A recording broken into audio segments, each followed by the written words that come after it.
Hello, dear friends. How are you? I am Dr. Elham Hossain. I am an associate professor of English and I am working in Dhaka City College.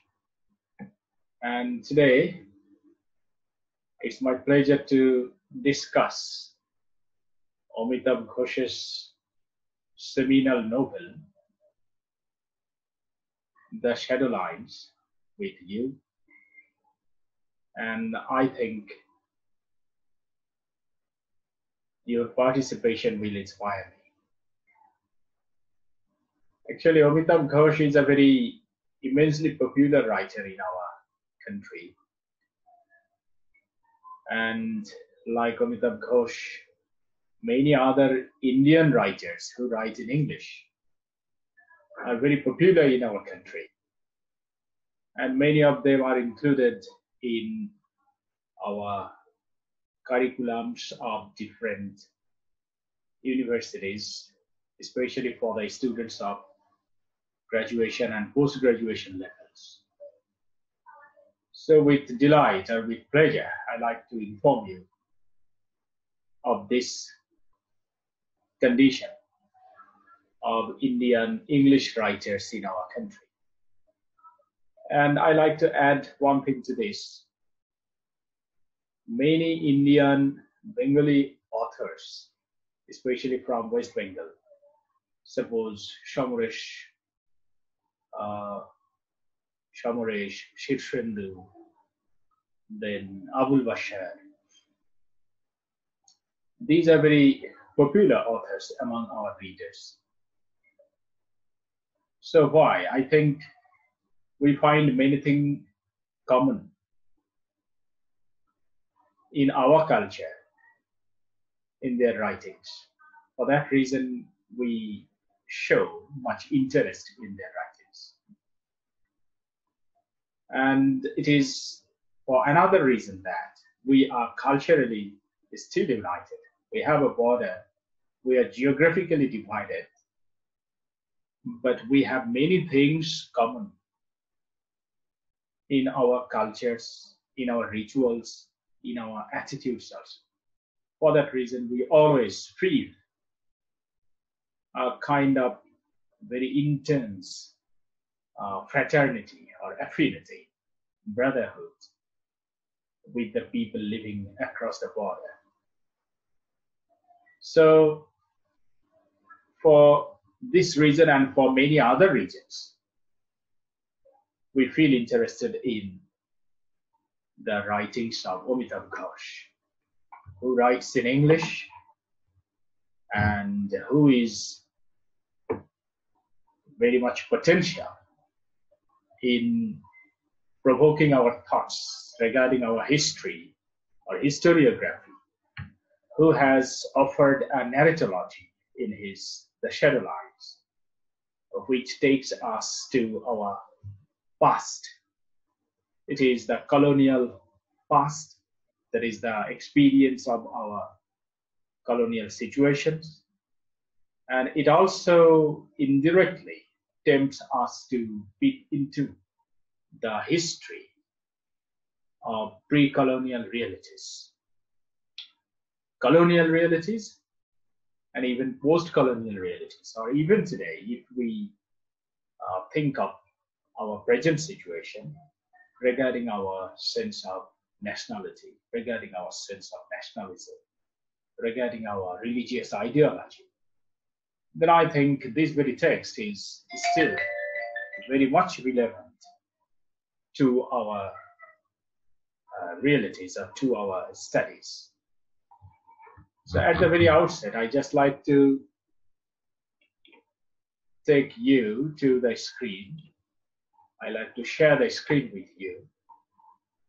I have pointed out some important aspects of Amitav Ghosh and his writings. So I just like to draw your kind attention to this slide, study of Amitav Ghosh's The Shadowlines from Bangladeshi perspective. So Amitav Ghosh's Shadowline has drawn lots of attentions from different parts of the world, and it has also become a very important text to the critics of different places of the world, not only in India, but also in many parts of the world. But what is our attitude towards the Shadowlines, or how do we interpret Shadowline, or why do we celebrate this text in our part? I just like to throw some light on these questions. First of all, I just like to show that Indian literature in English in Bangladesh is very popular among the readers. For example, R.K. Narayan, Mulk Raj Anand, Salman Rushdie, Jhumpa Lahiri, Vikram Sheth, Amitav Ghosh, Rahimtan Mistry, then Arundhati Roy, Arvind Adiga, and many others are very popular or immensely popular among the readers of Bangladesh. And in many universities, they have become parts of the curriculum for the students of graduation and post-graduation level. And many Bengali authors, that is the authors who write in Bangla, in West Bengal, are also very popular in our country. For example, Shamaresh Majumdar, Shirshendu Mukhopadhyay, Abul Bashar, Mohashata Devi, Pavitra Sarkar, Shankar Ghosh, famous poet, and many others have become very popular among the readers of our country. And many thinkers of India, for example, Hamike, Bhabha, then Gayatri Chakravarti Spivak, then Ranajit Guha, Partha Chatterjee, Shashi Tharoor, and Ashish Nandi. These names have become very common, very popular among the readers and among the people who want to think of literature critically, or who want to dig deeper into the literary texts, just like archaeologists. So I think these writers have become very popular in our country. Now, why? If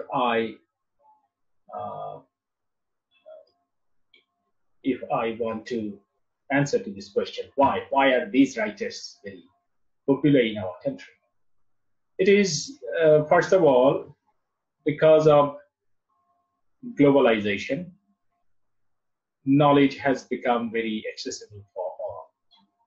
Now, well, in the twinkling of an eye, we can understand what is going on or what is written in other part of the world.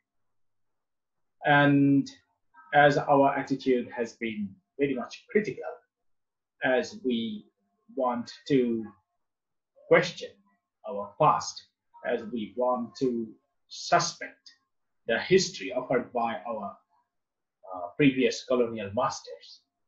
So we need some attitudes, or we need some perspectives. We need some different ways to approach all those things and criticize all those things critically.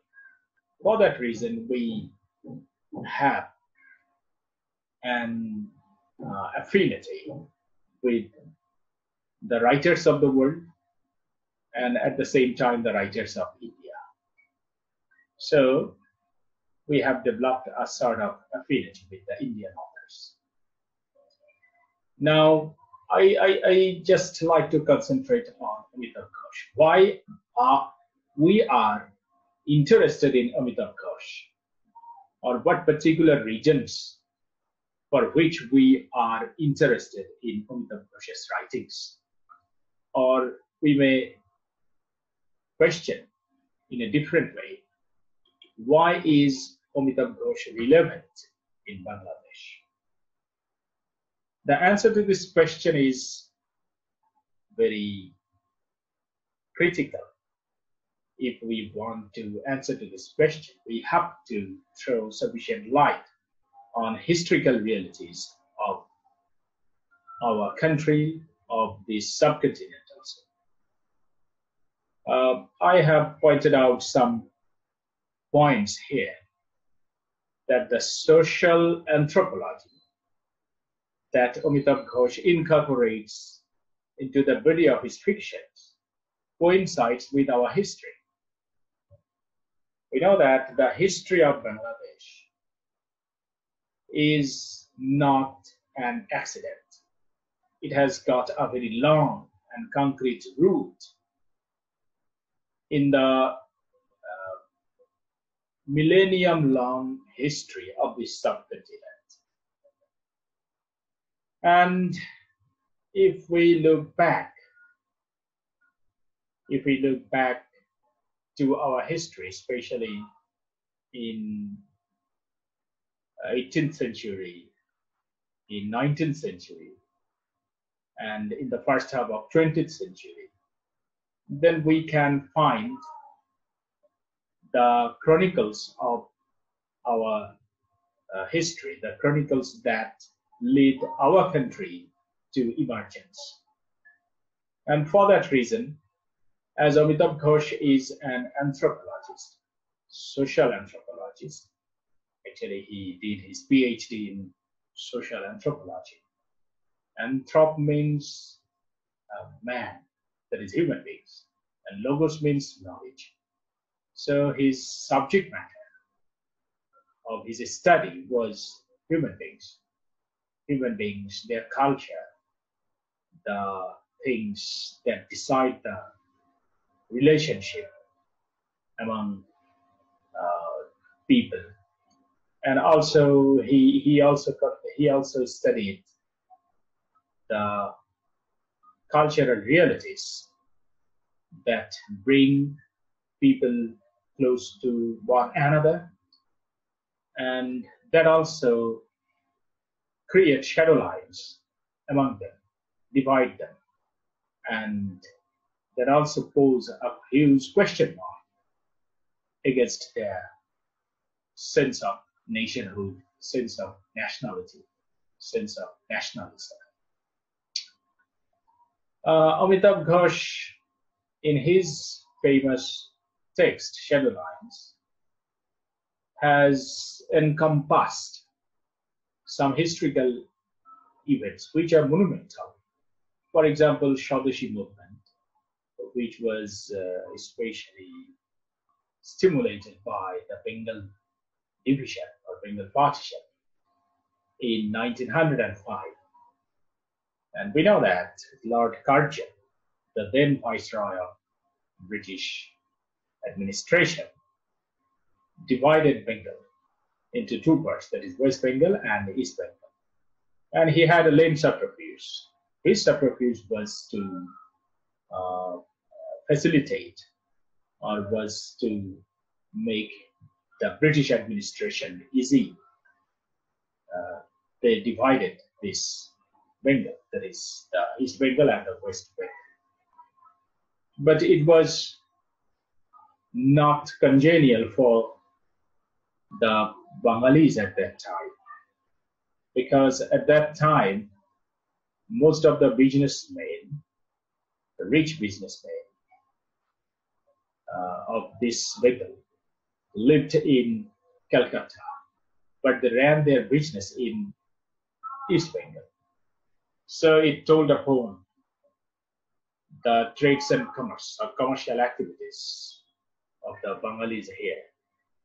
Not only that, it also divided the country on the basis of religion, which was a fatal blow on the sense of affinity or sense of brotherhood.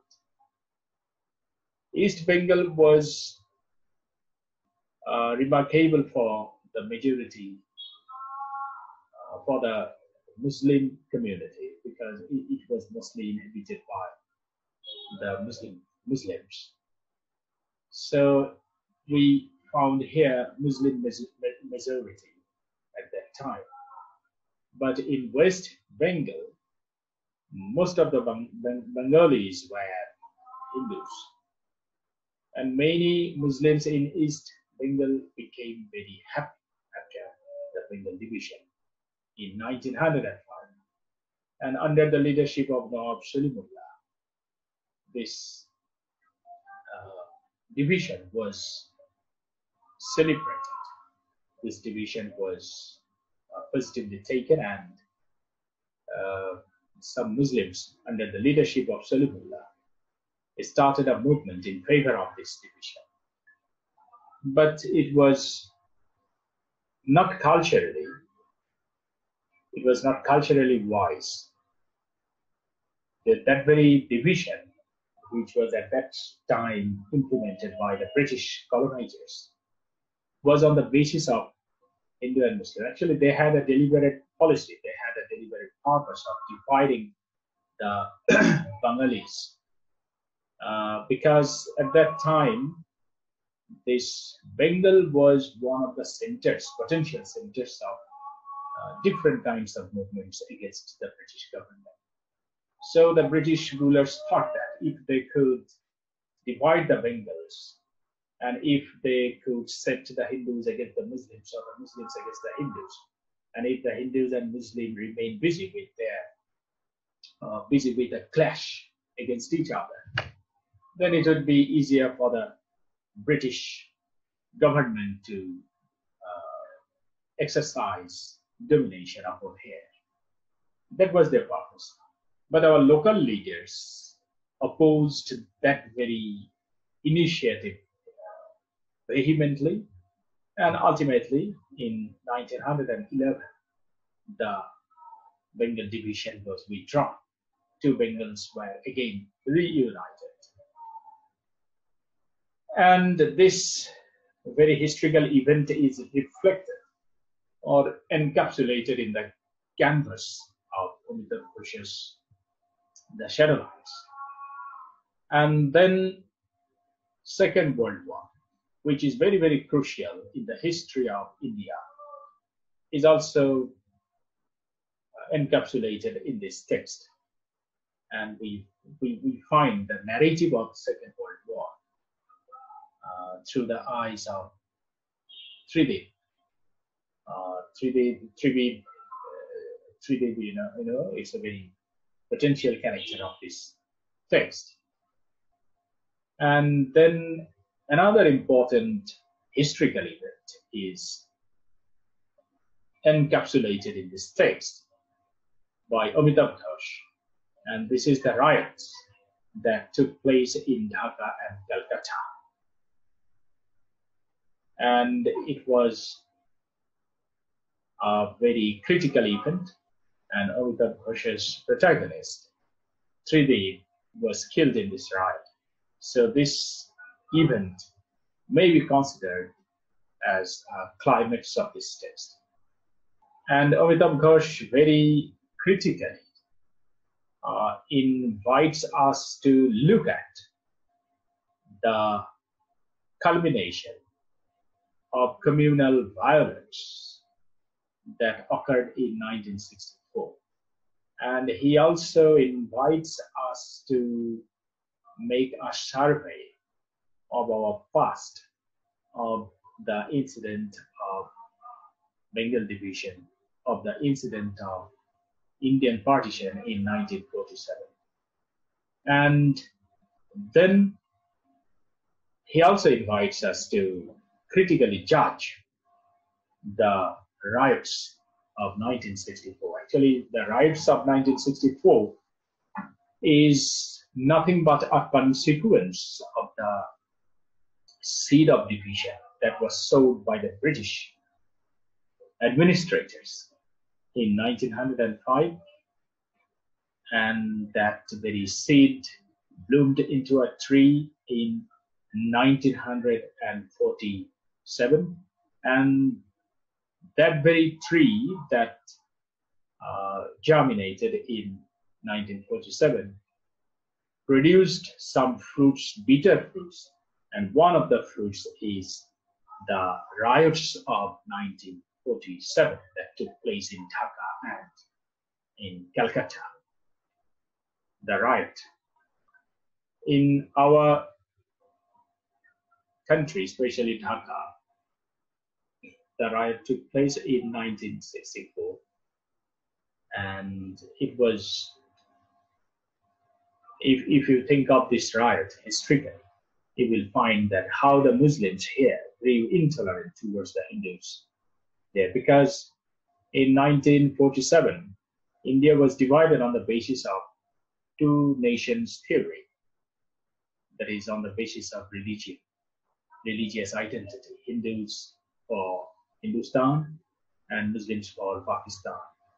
So that very spirit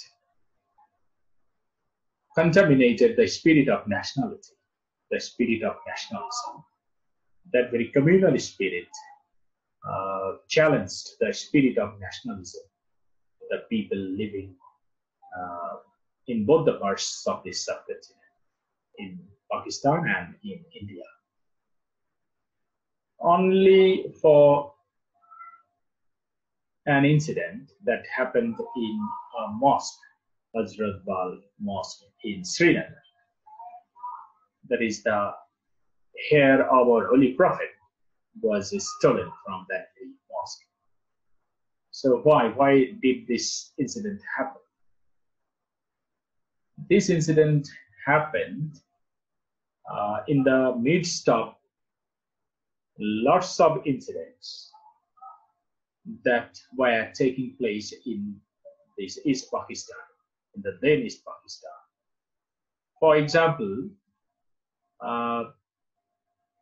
in this part, many Muslims being embraced by extreme spirit of religion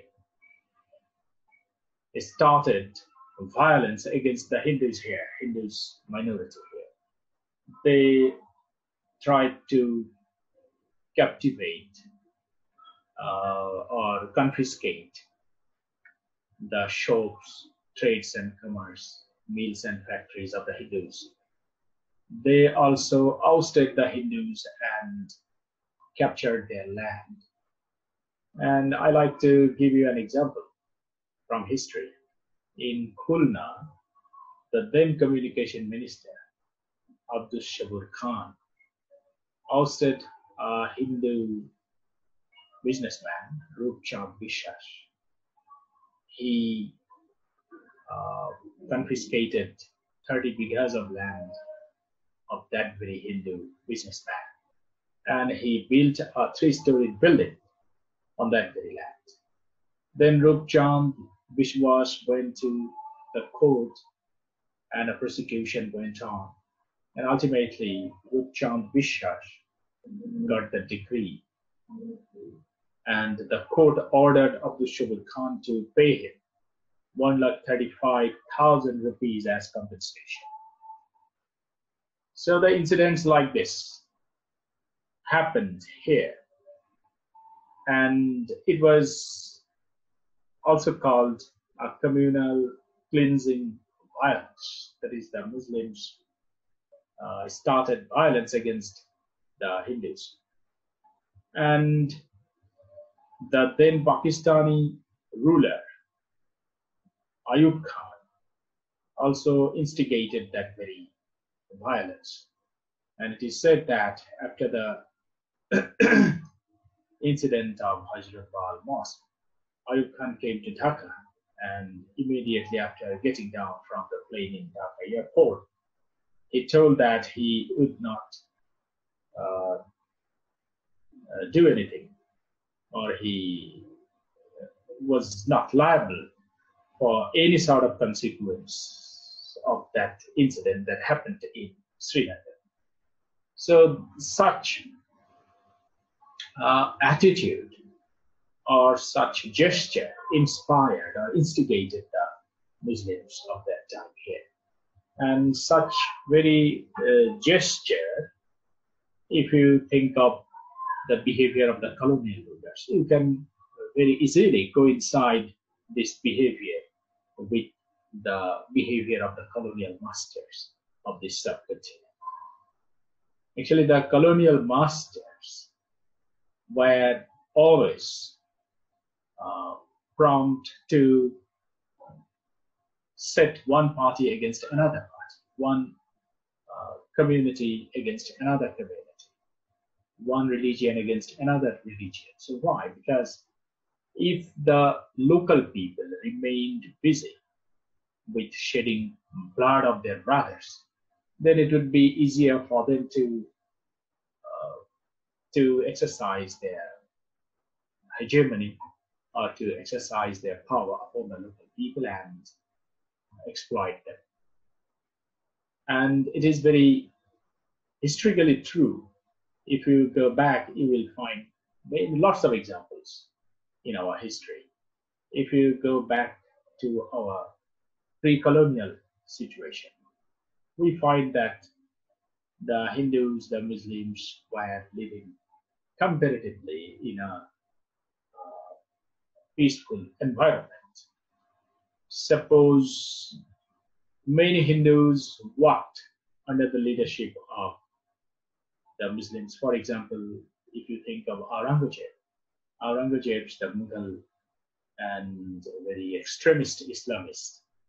And in his army, many Hindus worked and they contributed very successfully. And if you think of Shivaji, that is the Maratha leader, many Muslims worked under his leadership in his army. So we find a sort of assimilation in our society. That is, Hindus assimilated the Muslims, and the Muslims assimilated the Hindus. So there were communal harmony. Though there were some problems, there were some feuds and conflicts. And all those feuds and conflicts were instigated by some local politicians and local leaders for their mean interests. But if we think of the pre-colonial society of this subcontinent broadly, then we can easily say that we had a comparatively peaceful environment of communal harmony. But that very communal harmony was violated or was manipulated by the British colonizers. And I just like to give you an example from the history. For example, if you think of Warren Hastings, who became the viceroy of this subcontinent, and in 1773 he hired 11 pandits or Brahmins, and he asked them to collect the old books, Hindu books, religious books, and to make some laws on the basis of Shastra, on the basis of casteism, on the basis of discrimination. So the Panditocracy started, and Warren Hastings thought that the British would dominate here upon the Indians, not with British rules. They will dominate upon the Indians with the Indian rules. Now, what rules? The rules which were invalid in our society, the rules which were very old, which were not in practice. So they dug out all those rules. They brought those rules in light, and with the help of those rules, they divided our people, and they started ruling our people. So that was the British policy, divide and rule policy. So divide and rule policy was a British policy, though popularly we call it a British policy. But we had the seed of this policy in our old scriptures. old scriptures also. If you think of casteism, that is Brahmin, Kshatriya, Vaishya, Shudra, then if you practice these casteism, then what will happen in a society? The society will be divided into different chambers, unequal house, unequal chambers, and these chambers will be set against one another. And while they would be busy with their conflict or feud, then what will happen?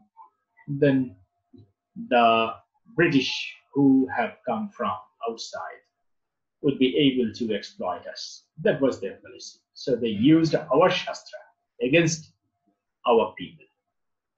That was their policy. That is divide and rule policy. And another important thing that I like to mention here from Ranajit Guha's famous book, that is Dominance Without Hegemony. So what is hegemony?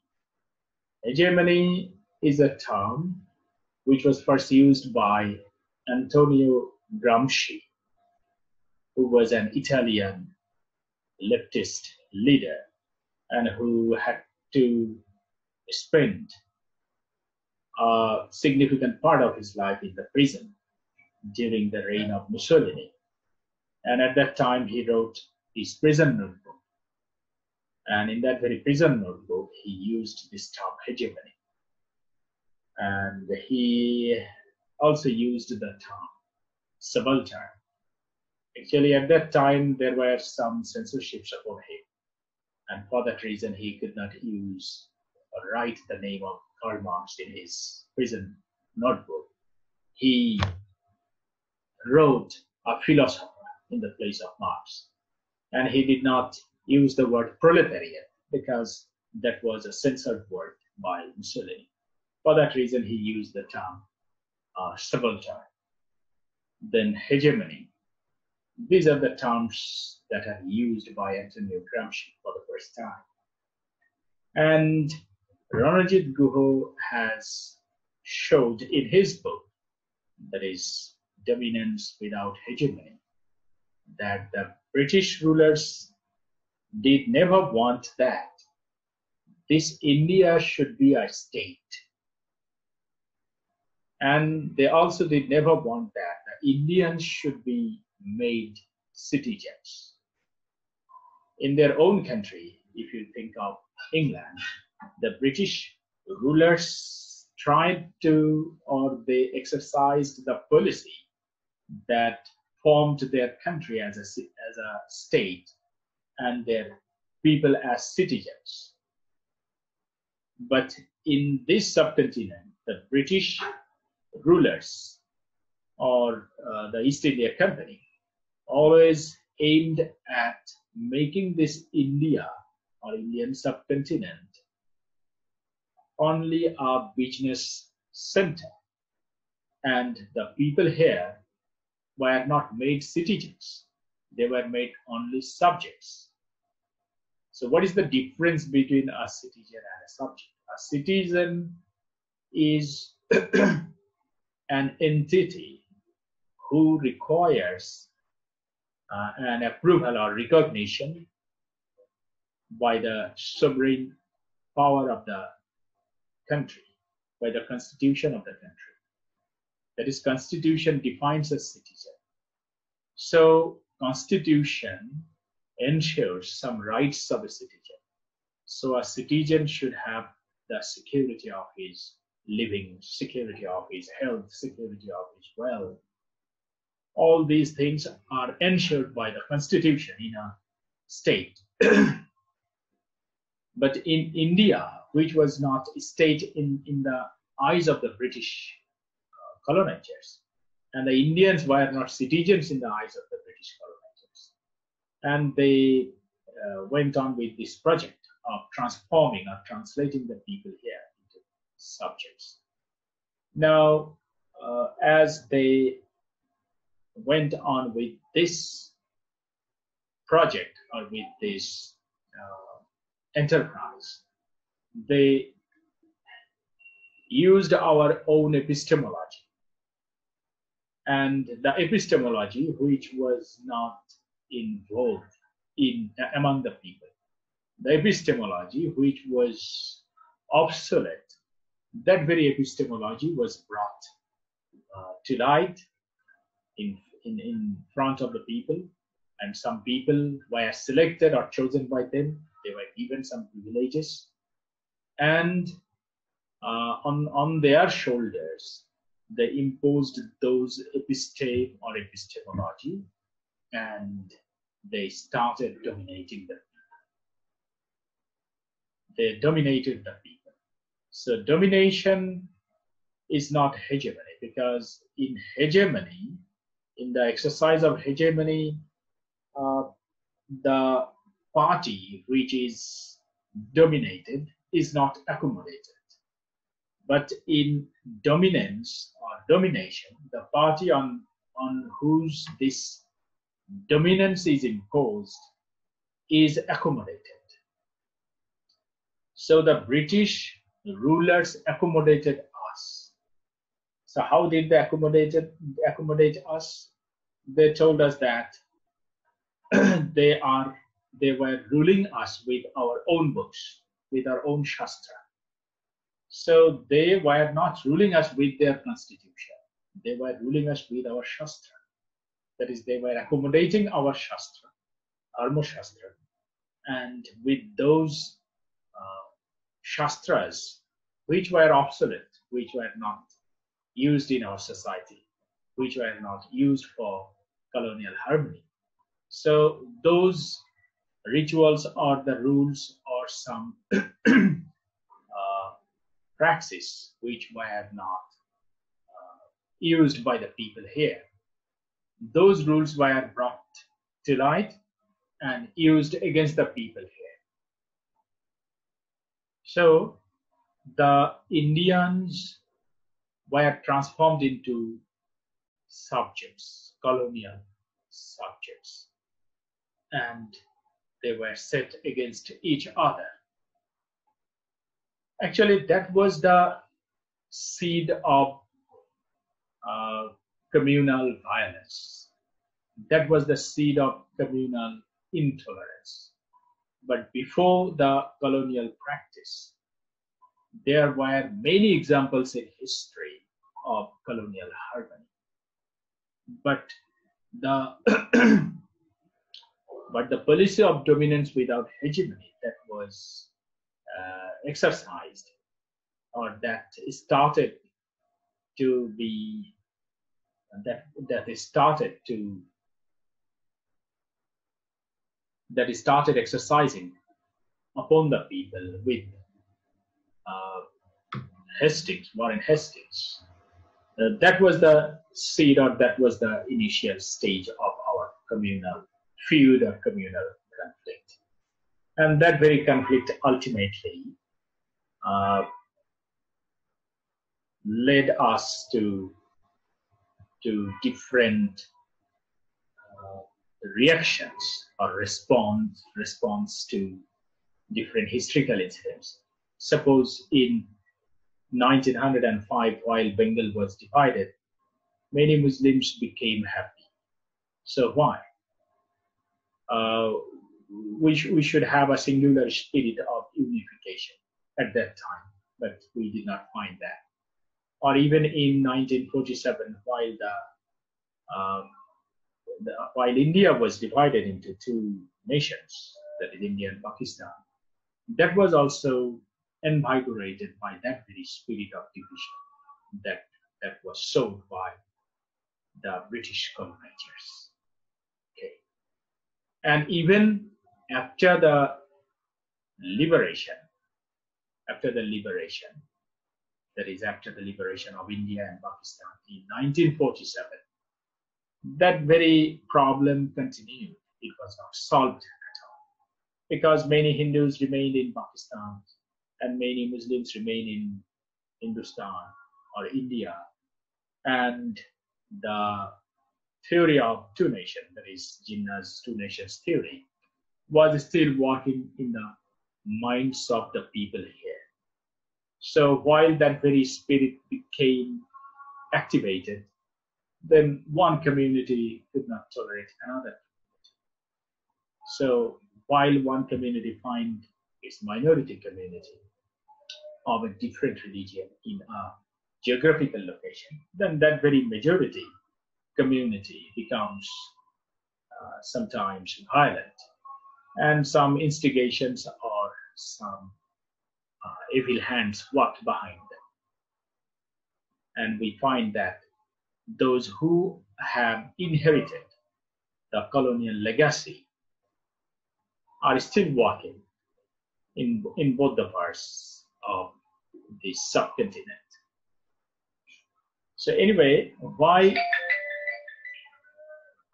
do I tell all these things while discussing Amitav Ghosh's novel, The Shadowline? I think these historical realities or events have found a resort, an asylum in Ghosh's narrative. And I like to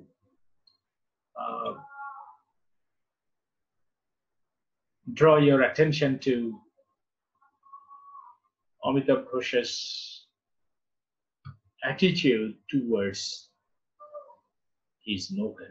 That is, what does he think about his novel? Is his novel only a fiction? Does his novel romanticize our life, or does it have a very concrete ground on which we can stand and look back to our history? I have quoted here a quotation. Amitav Ghosh has said, "Novel should reflect the reality in which it is written." Yes, it's very important. So Amitav Ghosh, in an interview recently in an Italian newspaper, he has said that while the interviewer questions him about the nature of a novel or about the role of a novelist, then he has said that a novel should reflect the reality in which it is written. Yes. So it is very much essential for the readers of Amitav Ghosh to approach his texts from a new historicist perspective. So Ghosh's novels could feel the pulse of time. He could feel the pulse of time. And for that reason, while we, the critical readers, approach his text, we must not forget the time on which or on whose background this novel is written. Now, for another important reason, I think Ghosh is very relevant with the Bangladeshi readers. For example, I have mentioned here some points. Ghosh grew up in India, Bangladesh, and Sri Lanka. So a part of his life is spent in Dhaka. So he had first-hand experience of the people, of the sentiments, of the attitudes of the people living here. His works also concentrate on the Bay of Bengal, the Arabian Sea, the Indian Ocean, and the connections and cross-connections between these regions. And the most important thing, I think, for which he is very, very relevant, not only to the Bangladeshi readers, but also the readers of the whole world. His subject matter of climate change and its impact on the cultural location of the people is very, very relevant in Bangladesh. You know that cultural location is mostly influenced by climate change. While the climate changes, then people migrate from one region to another region, or from one country to another country. Diaspora is created. And while migration occurs, then culture also shifts. the paradigm of culture shifts from one geographical location to another geographical location. And it's a very common issue and also concern of the whole world. And we are also concerned in Bangladesh. The coastal areas of our country are in threat of inundation due to the rise of temperature or global warming. The sea level is rising, and the lower parts of our southern parts of our country may go underwater one day. So it's a major concern. And our Sundarbans is under the threat of extinction also. So Amitav Ghosh has drawn our attention to these issues, which are very essential to be addressed very minutely. For that reason, Amitav Ghosh is a very important, and he's a very timely writer. He's a writer of our time. There are many writers who take us to utopia, but Amitav Ghosh, in his writings, throw some issues and he provokes our thoughts. He invites us to think seriously about these issues. For that reason, I think Amitav Ghosh is very relevant in any part of the world. And Bangladesh, it is one of the worst victims of climate change. So regarding his subject matter, Amitav Ghosh is very relevant in our country. Now I like to concentrate fully on his Shadowlines.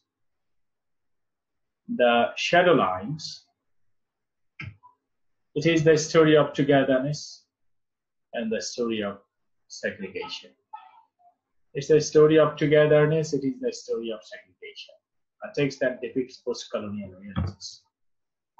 Bengal Division in 1905, partition of India in 1947, and riots in Dhaka and Calcutta in 1964. So these things have become very elaborately and critically discussed discussed on the basis of a story of two families. One is an Indian family and another is an English family. That is, Tridip's father is a very high official. He lives in London, and adjacent to another family, the Price family. Mary May Price is a girl of that family, about which Tridip is interested. Tridip does not live with his parents, he lives with his auntie, Thamma or Thapurma, living in Calcutta. And Tridip has pursued PhD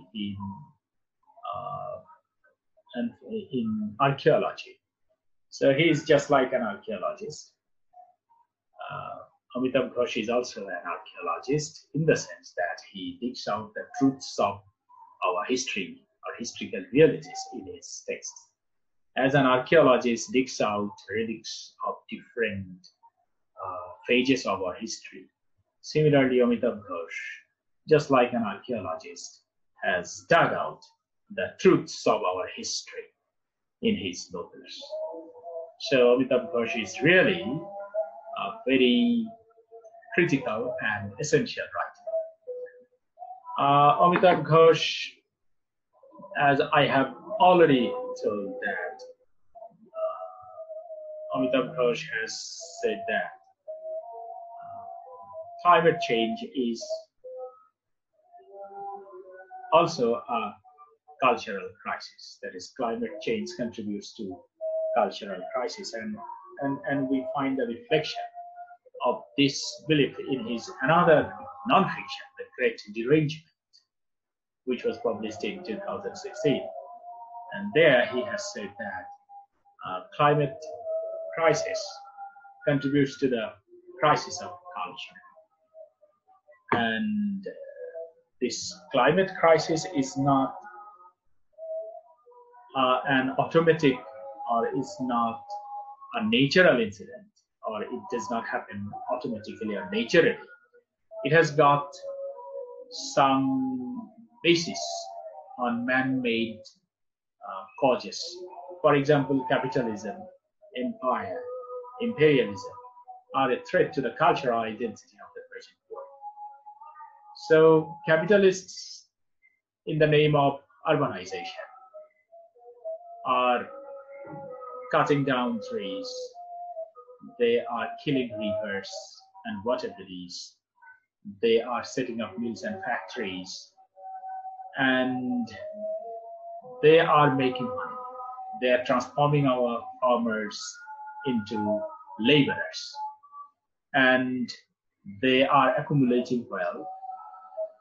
And on the other hand, they are emitting huge quantity of carbon dioxide and other poisonous gases in the air, which are telling upon our ozone layer in the atmosphere, and which is also causing the rise of temperature of the world. And in this way, the geography is changing. The geographical traits are changing. The people are losing their existence or the means of livelihood. So they are shifting from one place to another place. And we find a sort of entanglements or cross connections of culture. Sometimes these cross connections of culture is causing hybridity. This hybridity is a very global phenomenon in today's world, but it is also creating crisis in the question of identity also. That is, not only a country is geographically divided, an individual is also divided between two different selves. So culture, climate crisis is contributing to cultural crisis. So these things are very widely discussed in Amitav Ghosh's writings, not only in the Shadowlines, but also in other writings of his,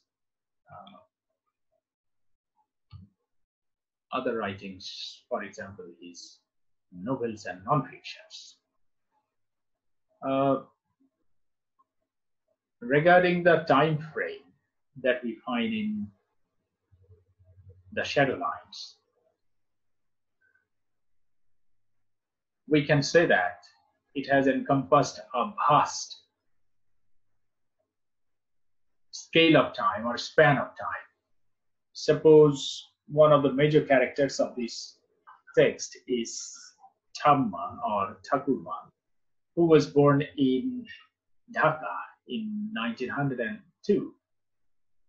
And towards the end of this novel, we find that she went to Dhaka to meet her relatives. She felt a sort of attraction to her birthplace, though she spent most of the time of her life in Calcutta. But she went to Dhaka. There she had some relatives. But she was traumatized by the incident there. That is, she was caught up in the riot, and in the riot, Tridip was killed while he tried to save the life of May Price, that is his beloved, who came from England to Calcutta. And ultimately, she also accompanied Tridip to Dhaka. So Tridip was killed there while he was trying to save the life of May Price. Then Jethamosai and Khalil, a rickshaw puller who took care of Jethamosai in his old age. his old age. So Trideep, the narrator is an unnamed boy of 11 years. His uncle is Trideep, and Trideep experienced the Second World War while living in London, and he also experienced the partition in Calcutta in 1947, and ultimately in 1964 riot, Trideep was killed. So Trideep is a very important character. Through his eyes, we can easily feel how communal violence questions our sense of nationalism. Our cultures are immensely same or similar. Our language is also the same. Our appearance, our posture and gesture are also the same. But only because of religious ideology, we are shedding the blood of our brothers. We are shedding the blood of one another. So how communal violence or how religious ideology questions the sense of or the spirit of nationalism. This very issue has been brought in front of the readers by Amitav Ghosh. Amitav Ghosh inspires us to think on this particular issue, that we are same in our language, we are same in our appearance or in our dress code also, but we are still shedding blood of each other. Why? It is only because of our religious ideology. So the two-nation theory that was brought by Jinnah and whose seed was sowed by the British colonizers in their historiography. In their historiography, they divided our history into different phases. One phase, they have called it Hindu phase, another phase, Muslim phase, another phase, British phase. So they have divided our history in different phases and branded it. And while they branded it with different phrases or phraseology, they had a deliberate political purpose. They just divided Hindus from Muslims. They divided Hindu Muslims from the British. So they did all these things to set us against our brothers, to set us against our compatriots, to set us against our natives, against our countrymen. And that very historiography that was offered by John Mead, or that was offered by Max Muller, that was also offered by Macaulay. So that very historiography sowed the seed of two nations theory. And ultimately, in 1926, in a congregation that took place in Calcutta, Jinnah left Congress and he joined the leaders of Punjab, Muslim leaders of Punjab, and then he started his propaganda with his two-nation theory. And ultimately, on the basis of this two-nation theory, India was divided.